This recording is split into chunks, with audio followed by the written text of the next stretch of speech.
Hi YouTube, Darth here. It's Sunday and we've got new stuff to talk about from the community test environment, so that means it's finally time for an episode of CTE Sunday. This week we've got weapon balance changes that I think some of you will be pretty pleased about, updates to the community map project, netcode updates, and a few smaller changes. So let's get into them.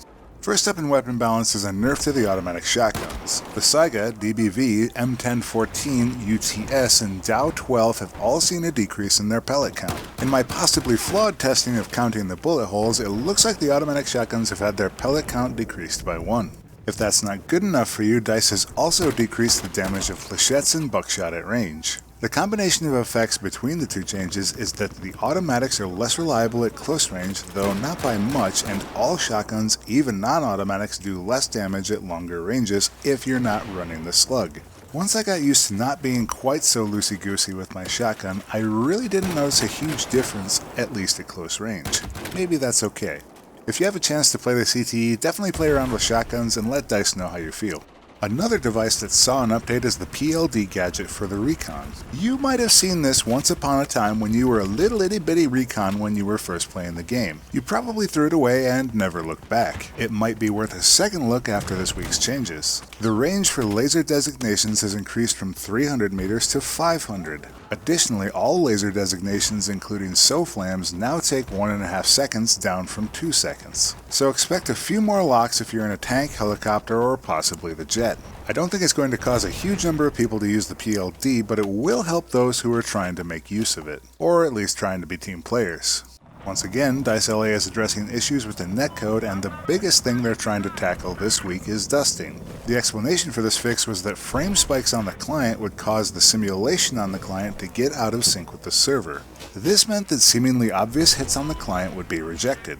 This was fairly common with TV missiles and occasionally happened with the tank shells and other projectiles. Again, more testing will be required as it really only was an occasional bug.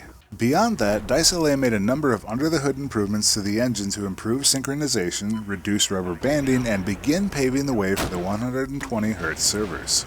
The last time I talked about the community map project, we were still looking at a grayscale map, and boy, things have changed in the last few months. Obviously, the development has gone from simple testing to delivering quite a bit of art on this map. But it's more than just visuals this last week, as DICE LA has begun testing on TDM, SQDM, and Gunmaster variants for this map. But unlike other maps, TDM has 2 variations and SQDM has 2 variations as well, so you won't just be playing in the same location every time you play these 2 game modes. I've got to say that this map has really come together in the last few months, and I'd love to see Battlefield map development take this kind of direction more in the future. While this is one of the larger infantry-focused maps in the game, I have to say that it never feels like I'm stuck running without action for an unacceptable amount of time. The amount of built-up destructible buildings on the flag capture points also provides a unique feel to this map that I don't think a lot of other maps in Battlefield 4 have. Player feedback and input, as well as the developers listening to players, has helped make this a really great experience.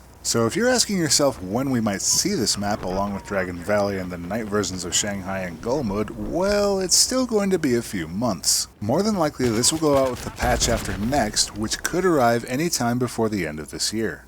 As with every CTE Sunday, we have a few smaller changes. This week, long-range sniping took a hit as the bonus for marksmanship has been reduced to a flat 25 points. This was done as part of the team play initiative, presumably to give snipers more reason to get closer to the action. Additionally, a few bug fixes from Hardline have been incorporated into the game, and the summer patch changes have been brought into the CTE prototype build. That's it for this week on the CTE. A lot of focus seems to be going into the community map project, and the developers addressed probably everyone's biggest gripe, the shotguns. Whether or not their changes went far enough, time will tell. But what do you folks think? What should be the next priority for the community test environment? Be sure to mention in the comments below, but even better, be sure to let the developers know in the CTE Reddit, which I will link in the description below. In any case, we've got the summer patch coming up on Tuesday, so be sure to keep an eye out for that. And as always, thanks for watching, and I'll see you next time, YouTube.